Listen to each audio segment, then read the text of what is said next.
MT Novel Story. Kabanata 1016. Supreme Cultivation Secret Author, Mu Fenglai.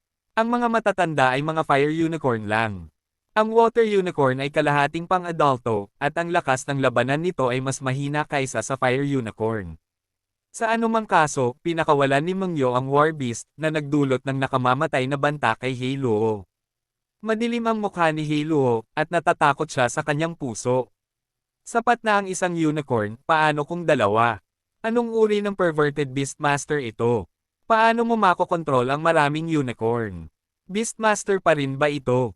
Ito ay simpleng hari ng mga hayop. Sa dalawang unicorn at isang makapangyarihang beastmaster, malapit nang mamatay ang kanyang sitwasyon.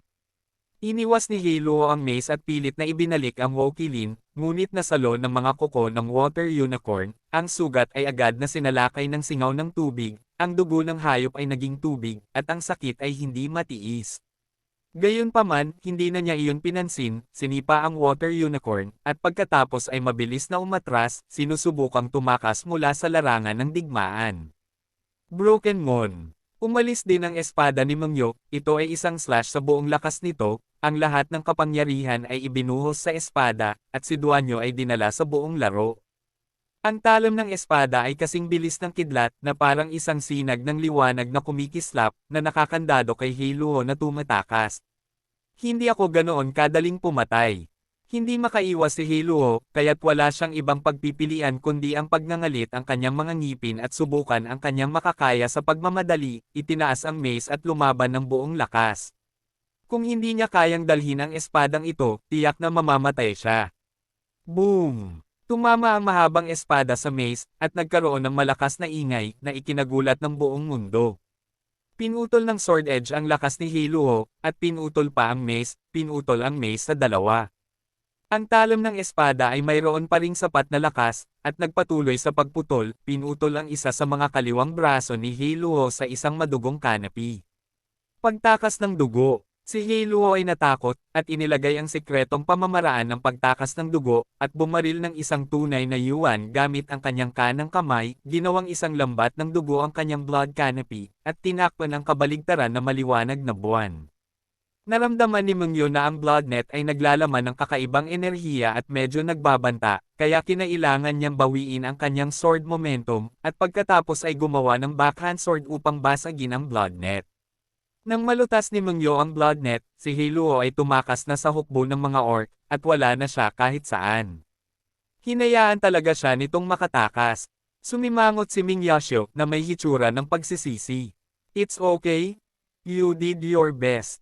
Ngumiti si Lu Chen, at inaliw siya, hindi siya tumakbo ng malayo, nagtago siya sa hukbo ng hayop, at haharapin siya sa madaling panahon. Hindi ka ba gagawa ng galaw? Tanong ni Mengyo. Ang magkapatid ay masayang nakikipaglaban, at ang pagtutulungan ay nagiging tahimik. Ang pagbuo ng labanan ay lumalakas, at ang sitwasyon ay nagiging mas mabuti at ang sitwasyon. Hayaan silang patuloy na tumalas. Hindi ako gagawa ng hakbang para sa oras pagiging. Sabi ni Lu Chen. Bagamat si Hei Luo ay nasa parehong level ko, talagang napakalakas ng kanyang combat power. Tinatayang ang kanyang combat power ay nasa level man lang ng second calamity ng Heavenly Tribulation Realm. Kung hindi ko pakakawalan dalawang unicorn para tumulong, natatakot akong hindi ko siya matalo. Sabi ni Mengyo. Ngunit ang iyong sariling lakas sa pakikipaglaban ay hindi bababa sa kanya. Kapag nailabas mo na ang Killing Beast, kailangan lang niyang tumakas. Malayo pa rin. Siya sa iyo. Ngumiti si Lu Chen. Sa sandaling ito, umungal si Hei Luo sa hukbo ng mga orc, lahat ng mandirigman ng orc ay sumusunod sa utos, ginagawa ang lahat para masira ang depensa ng sangkatauhan, lumaban hanggang wakas, gaano man karaming tao ang mamatay, kailangan nilang patayin. Kung hindi, hinding-hindi namin address ang aming mga tropa. Patayin. Tinanggap ng hukbo ng orc ang pagtitipon at sabay-sabay na tumugon. Kaagad, ang lahat ng mandirigmang orc ay pumasok sa isang uhaw sa dugong estado ng pakikipaglaban, at ang momentum ng pag-atake sa Fanatical Legion ay naging mas marahas. Lahat ng mga mandirigma ng Demon Race, magsanib puwersa sa Beast Race, lumaban sa madugong labanan, at lumaban hanggang sa kamatayan ng hindi umaatres. Sa kabilang banda, dumating din ang boses ni Yan Chao, tumutugon sa desperadong pag-atake ni Hei Luo. Sa ilalim ng pangangasiwa ni Heluo at Yan Chao, ang mga demonyo at orc ay naglunsad ng isang frenzied attack mode, mahigpit na pinalibutan ang panatikong hukbo. Pagkatapos, ang Demon Race at ang Beast Race ay umatake mula sa lahat ng direksyon, at ang mga pag-atake ay naging mas mabangis. Ang Beast Race kahit na napunit ang isang puwang sa isang punto, na sumisira sa pagbuo ng labanan ng Fanatical Legion. Gayunpaman, ang grupo ng mga orc na sumugod sa pagbuo ng labanan ay nag-trigger ng mekanismo sa pagbuo ng labanan, at napatay ng hindi mabilang na mga araw ng mekanismo sa malaking sukat, at sila ay natalo. Pagkatapos, pinangunahan ni Quan Sheng ang mga tao na sumugod, punan ang puwang, palibutan ang mga sugatang orc, at patayin silang lahat. Keep the battle formation, keep on the defensive, kahit gaano pa karami ang mga kalaban, hindi sila makakaatake. Sa pagbuo ng labanan, dumating ang utos ni Yuli, na nagpalakas sa kawastuhan ng defensive battle formation at nagpatatag sa moral ng hukbo. Array, array ng mga bakal. Array, ice wall array. Array, acupuncture array. Dharma circle, phantom imaging. Hindi alintana ang malaking pagkonsumo ng enerhiya. Luchen, Dehado ang beast control ang sect.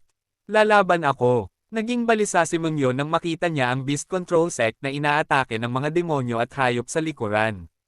Siya ang orihinal na pinangunahan ang mga disipulo ng Beast Mastering Sect upang lumaban, ngunit kalaunan ay nalaman niyang natalo si Ruhua kay Heluo, kaya nagmadali siyang palitan si Ruhua, natalo si Heluo, at pinatunayan ang kanyang lakas sa pakikipaglaban. Ngunit ang libu-libong mga disipulo ng Beast Control Sect ay walang pinuno, at kailangan pa rin niyang mamuno, at siya lamang ang kwalipikadong mamuno.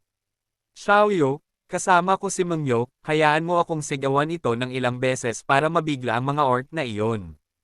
Tumango si Lu Chen at hinayaan si Xiaoyu na sundan si Mengyo. Si Xiaoyu ay may unicorn armor upang protektahan ang kanyang katawan, hanggat hindi siya nakakaharap ng isang partikular na malakas na kaaway, walang problema sa pagprotekta sa sarili. Higit pa rito, sa lesson ni Heluo sa pagkakataong ito, alam ni Mengyo kung paano mag-iingat laban sa mga palihim na pag-atake, at mas aalagaan niya si Xiaoyu.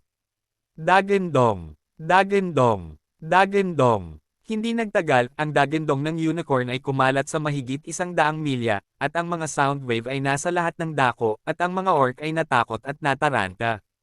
Naapektuhan ang mood ng orc, medyo mababa ang moral niya, at hindi na siya mabaliw, at bumaba ng husto ang kanyang combat power.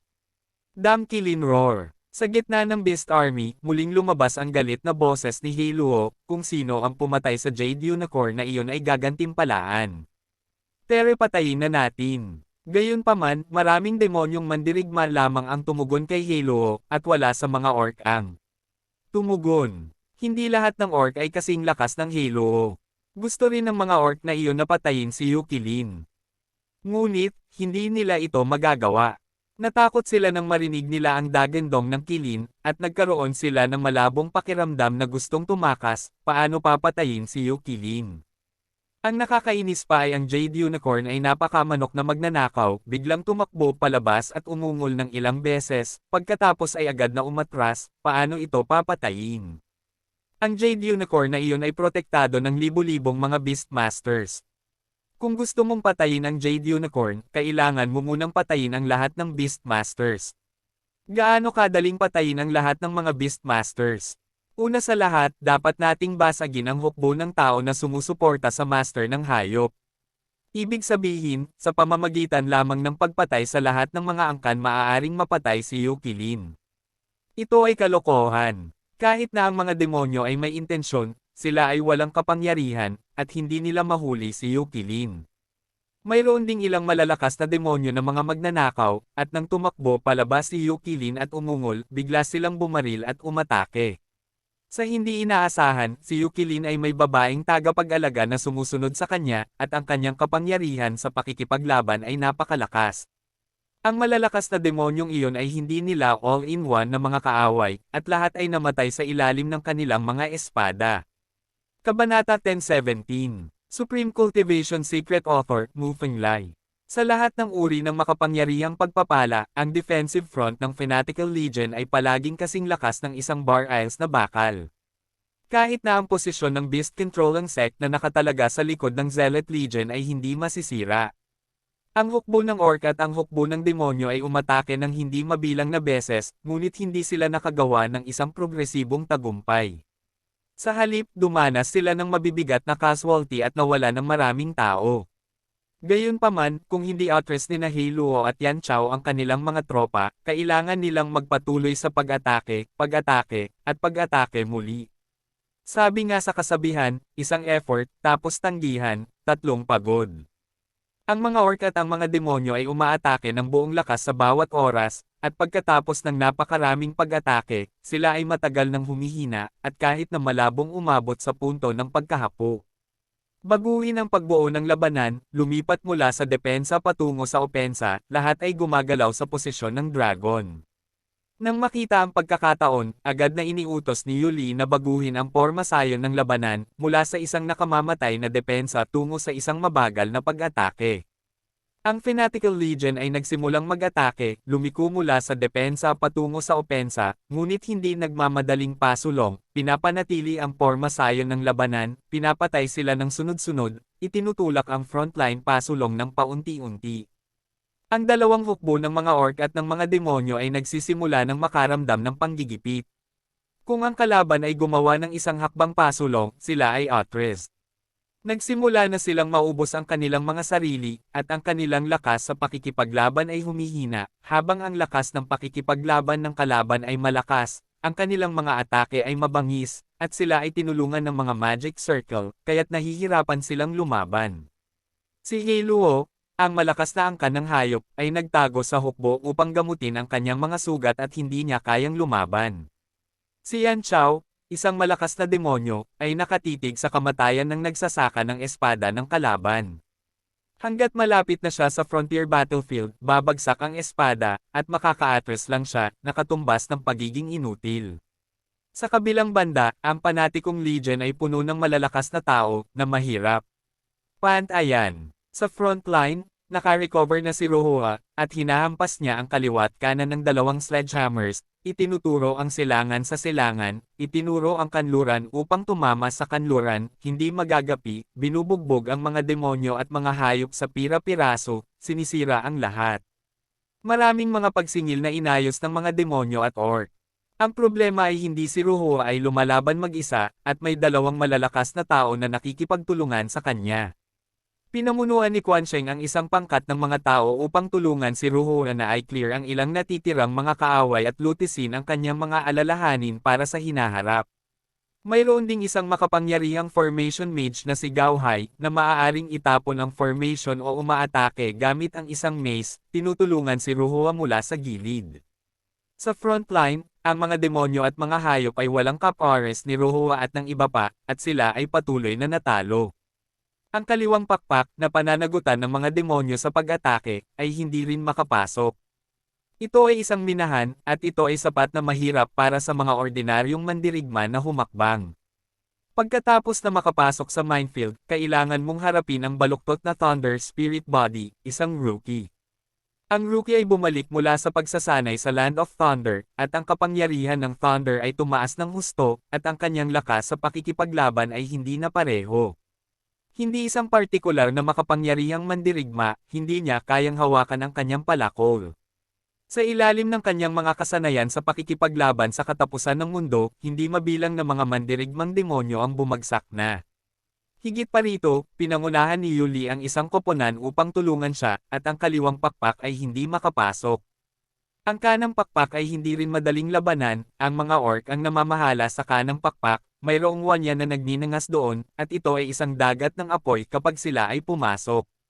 Yaong mga hindi nasunog hanggang sa mamatay ang lahat ay medyo malalakas na manlalaban, at ang mga sumakay sa ilalim ng mataas na temperatura at apoy ay may higit o mas kaunting mga pinsala sa kanilang mga katawan, at halos hindi nila makayanan ang pagbaril ni Wanyan sa ganitong estado.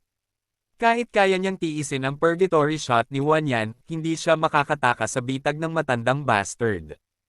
Tinulungan ni Shuho si Wanyan sa kanang pakpak, at nag-set up ng maraming sira-sirang bitag, parehong may isip at hindi inaasahan. Kahit na ibagsak niya ang putok ni Wanyan at masira ang iba't ibang mekanismo, sa wakas ay makakaharap niya ang isang makapangyarihang miyembro ng Legion. Ang mga miyembro ng Legion na iyon ay maaaring bumuo ng 3 grupo o 5 mga koponan na bumubuo ng isang grupo ng Dragon Elephant Formation na nagpipilit sa pananakot ng higit pa at hindi kagaanong matalo. Sa puntong ito, halos walang mga orc ang makakalaban, at ito ay ganap na dead end. At sa likuran ay ang linyang ipinagtanggol ng mga disipulo ng Beast Controlling Sect. Sinusuportahan ng panatikong hukbo, ang lugar ng pakikipag-ugnay sa kaaway ay maliit, mayroong isang maliwanag na buwan na nakaupo sa Porma Sion, at ang mga anting-anting ng maikling bundok ay tinulungan, at ang Jade Unicorn ay umuungal. Malakas na parang Bar Isles. Ang panatikong hukbo ay sumulong sa lahat ng paraan, at ang pagbuo ng labanan ay parang isang mahabang dragon, na parang ang dragon ay lumilipad sa buong mundo, hindi magagapi. Habang ang Legion ay lumiko mula sa depensa patungo sa opensa at nagsimulang umatake, 4 na miyembro ng Legion ang lumapit, itinaas ang mataas na upuan at sumunod sa hukbo. Bumalik na si Lu Chen sa mataas na upuan, nakatingin sa isang burol na hindi kalayuan, kung saan pinangunahan ni Warner ang mga disipulo ng Shenmue. Pala sa istasyon. Dahil pain si Warner doon, kailangan niyang bigyang pansin. Hanggat wala si Warner sa Fnatic Legion, anuman ang mangyari sa mga sekta, hindi sasalakayin ni Sangling ang Fnatic Legion, at sasalakayin lamang niya si Warner. Ang Ice Palace at Shenmue Palace ay palaging may mga hinaing, kasama ng malalim na pagkahumaling sa hanggal na babaeng iyon, si Sangling. Gayunpaman, hanggang ngayon ang labanan ay nakipaglaban, walang paggalaw mula sa mga sekta, at lahat ay maayos. Ang Dunhuang Secret Realm ay talagang isang gulo ng mga multo at multo, isang hodgepodge ng mga komplikado. Dahil dito, ayaw ni Lu Chen na gumawa ng basta-basta, at ayaw niyang magbunyag ng anumang card para hindi magdulot ng hindi kinakailangang gulo sa hinaharap. Higit pa rito, may isa pang tuyong produkto na naghihintay sa labas ng lihim na kaharian. Ang kaharian ng lalaking iyon ay ang ikatlong kalamidad ng Heavenly Tribulation Realm, at siya ang pinakamalakas na disipulo ng Heavenly Tribulation Realm ng Kangyo Sect. May mga antas sa Heavenly Tribulation Realm, ang pinakamababa sa First Tribulation, at ang pinakamataas sa 5 Tribulation. Ang Dry Goods ay 3 kalamidad lamang, ngunit siya ay naging pinakamalakas na disipulo ng Heaven Tribulation Realm ng Kangyo Sect, na nagdurog sa iba pang mga disipulo ng 5 Tribulations, ang kanyang kapangyarihan sa pakikipaglaban ay maiisip. At saka, iba ang personalidad ng tuyong iyon, maingat at napakahirap pakitunguhan. Kung ilantad ni Lu Chen ang sobrang lakas ng pakikipaglaban, magiging mahirap na harapin ang mga tuyong gamit pagkatapos umalis sa lihim na kaharian. Sa kabutihang palad, ang Fnatic Legion ay lumago, at ang mga pangunahing kapatid na iyon ay may mataas na kapangyarihan sa pakikipaglaban at kayang tumayong mag-isa. Para naman kay Mengyo at Warner, huwag kang mag-alala. Napakalakas ng fighting power ni Mengyo na ang kakayahang durugan ang isang powerhouse na tulad ni He Luo ay katumbas ng pagdurog kay Ding Lai, at siya na ang numero 1 powerhouse sa Eastern Desolation Territory sa larangan ng pagpipino ng mga Diyos.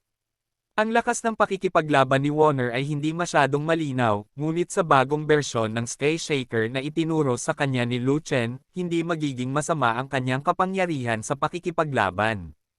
Ang pinakamahalagang bagay ay na-practice ni Warner ang sagradong sining ng banal na kahoy, kaya mayroon siyang walang katapusang sigla upang protektahan ang sarili, at walang sinuman sa parehong antas ang maaaring magbanta sa kanyang buhay.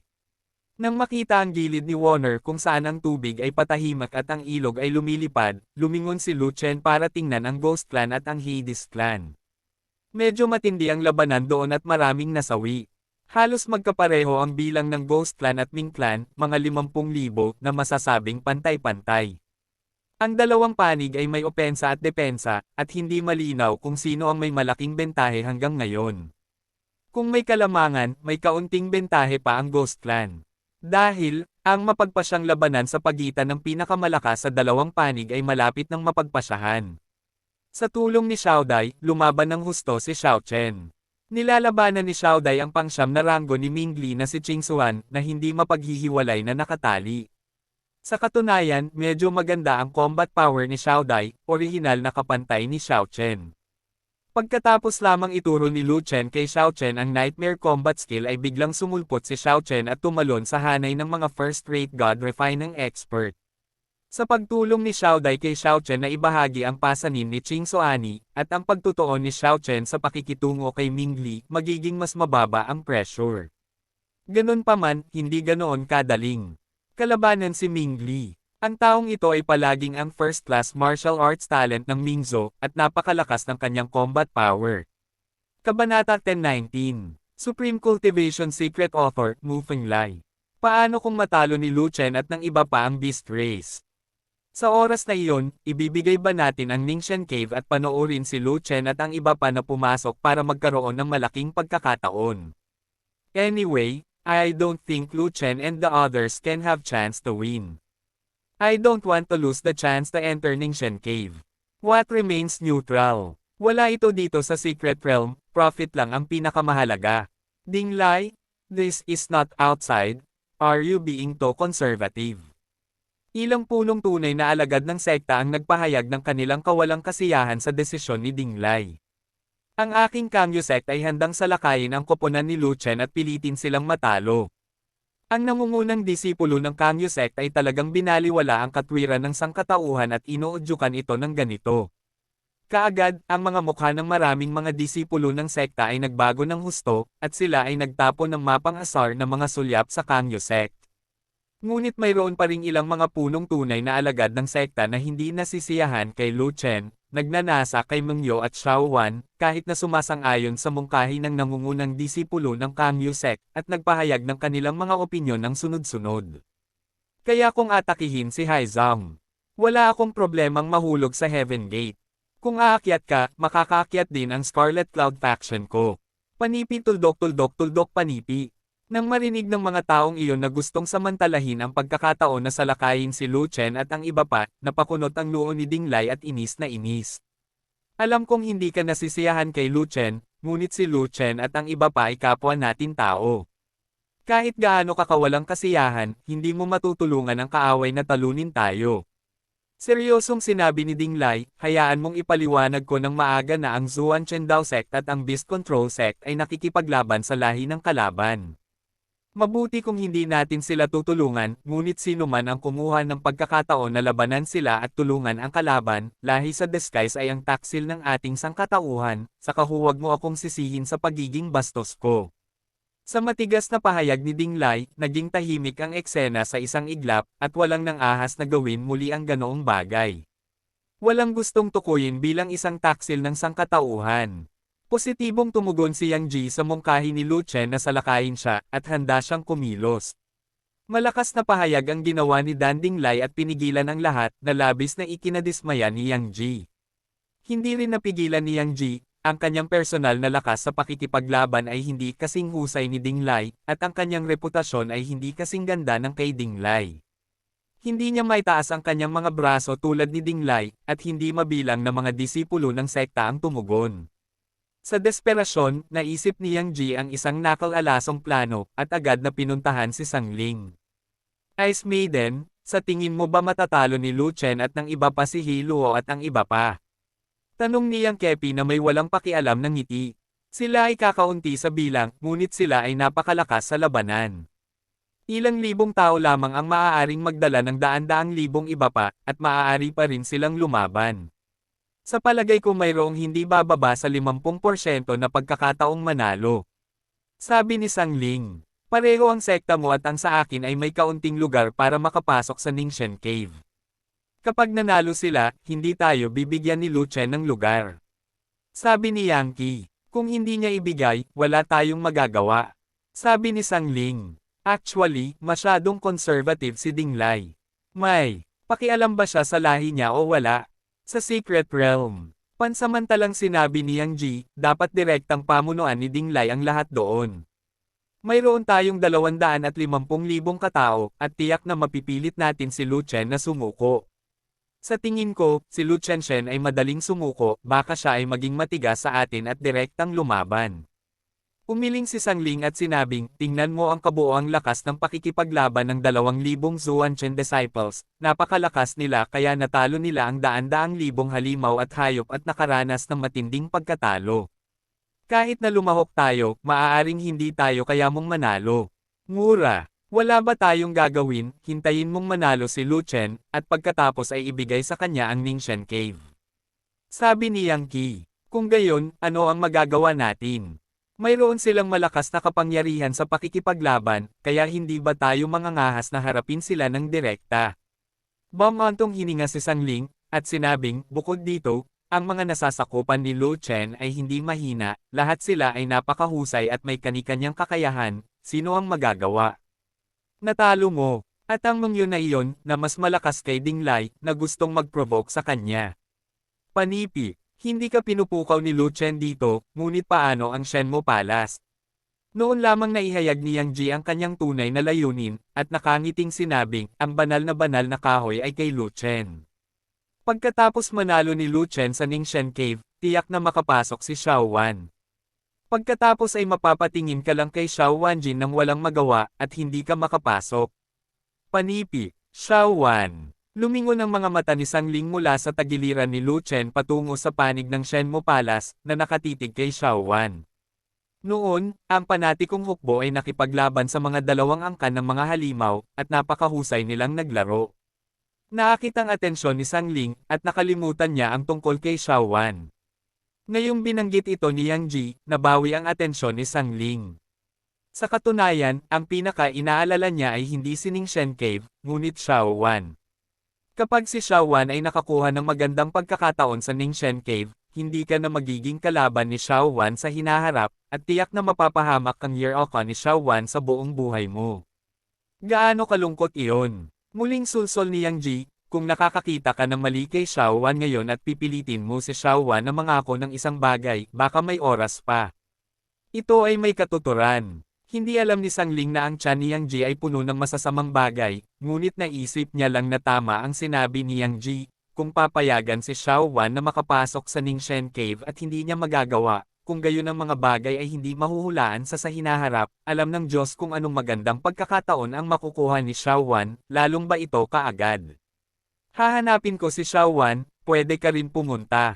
Nagpa siya si Sangling at sinabing, mas mainam na dalhin ang mga disipulo ni Wuliangzong, kung hindi lumuhad si Xiao Wan sa harap ko, makikipag-away tayo sa Shenmo Palace. Hindi ito maaaring payagan. Ito ay ang hinaing sa pagitan ng iyong Ice Palace at Shenmo Palace. Hindi ako makakapunta, kung hindi ay mag-iimbita ako ng panghihimasok mula sa ibang mga sekta. Mabilis na umiling si Yang Ji at agad na tumanggi.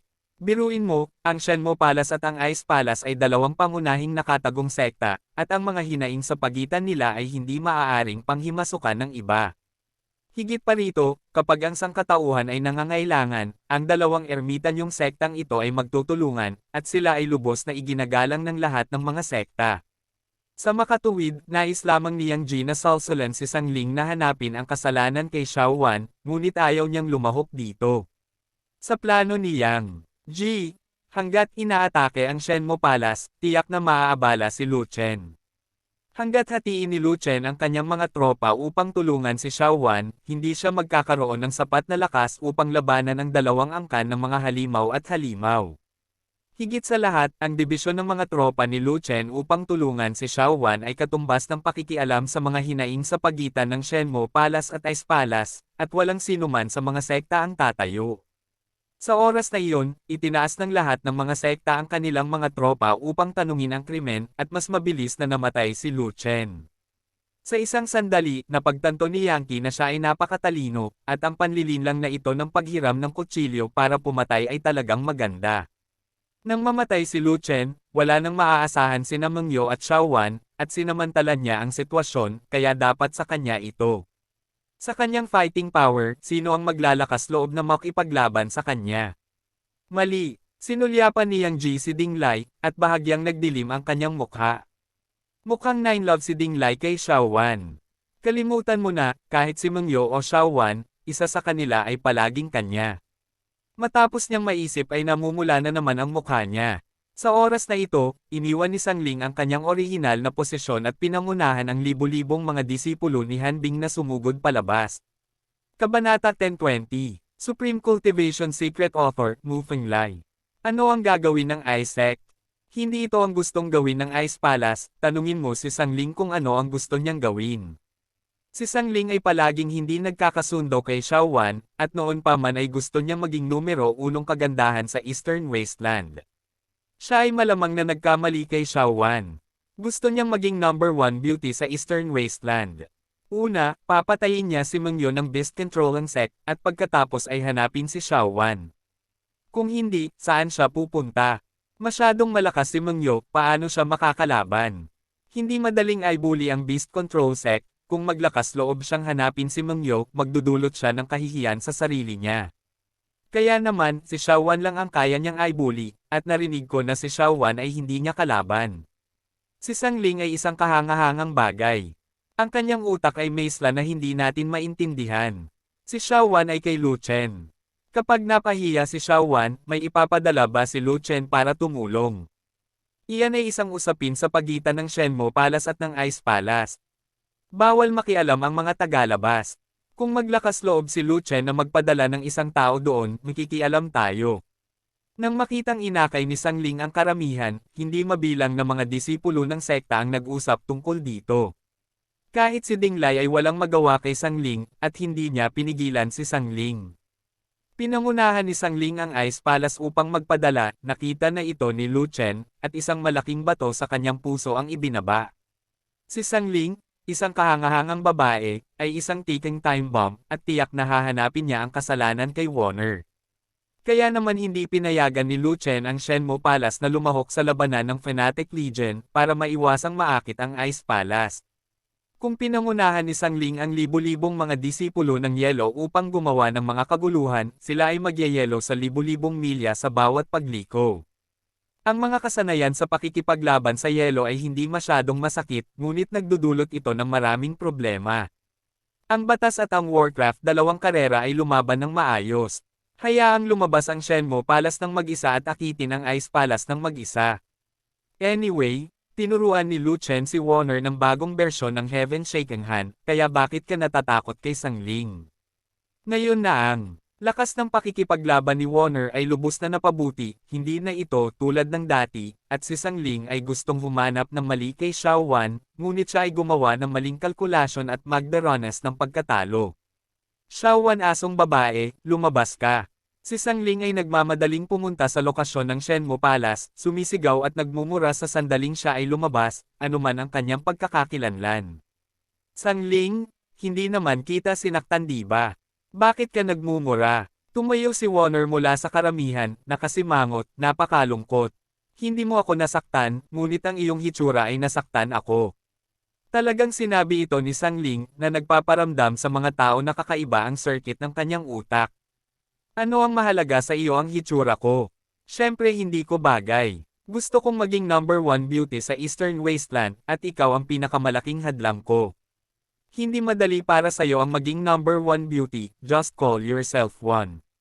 Nagpahayag ng sarili na hindi wasto. Kung gayon hindi kita matutulungan. Hindi. Ang numero 1 mga kagandahan sa kasaysayan ay pinili lahat mula sa Ice Palace at sa Shenmue Palace, ibig sabihin, isa ang pinili sa pagitan mo at sa akin. Tapos may pipiliin pa. Hindi maganda ang mata ng ibang tao, ikaw lang at ako ang mapipili ko. Hindi, ako lang ang makakapili. Paano mo gustong pumili? Ang iyong lakas ay hindi kasing ganda ng akin, at ang iyong kagandahan ay hindi kasing ganda ng akin. Ikaw mismo ang umamin. Well, I am not as good as you. Ikaw ang pinakamagandang babae sa mundo. Kontento ka na ba? Kalahating nasisiyahan. I've made the biggest move, ano pa bang gusto mo? Ginamit mo ang kutsilyong ito upang maputol ang isang peklat sa iyong mukha, pagkatapos ay makatitiyak ako. Naglabas si Sangling ng isang maliit na kutsilyo na may maliwanag na asul na liwanag sa talam, masasabing ito ay lason. Poison knife. Ang magagandang kilay ni Warner ay malalim na kumunat ang noo, at hindi na siya nakasimangot, natiis na niya ang hindi makatwirang problema ni Sangling sa sukdulan.